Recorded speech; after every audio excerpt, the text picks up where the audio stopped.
100 000 hommes et femmes sur le terrain en Afghanistan, jamais le contingent américain n'aura été aussi important depuis le début du conflit, il y a 8 ans.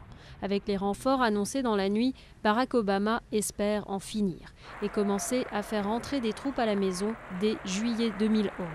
Car il l'a répété, pas question de s'enliser dans une guerre sans fin comme au Vietnam. Contrairement au Vietnam, nous sommes alliés avec une large coalition de 43 nations qui reconnaît la légitimité de notre action. Contrairement au Vietnam, nous ne faisons pas face à une insurrection largement alimentée par la population.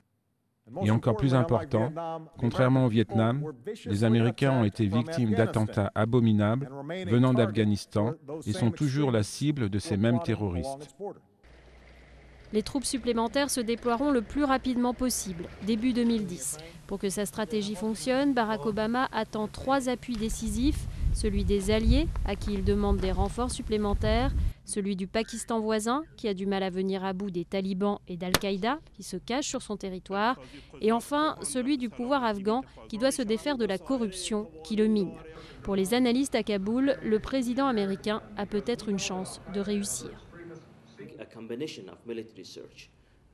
Je pense que la conjonction de l'augmentation des troupes, d'une amélioration de la gestion politique de l'Afghanistan et d'une pression accrue du Pakistan sur les talibans, je pense que cette combinaison améliorera suffisamment la situation pour que l'armée afghane prenne le contrôle et que par conséquent, les forces de l'OTAN commencent à se retirer.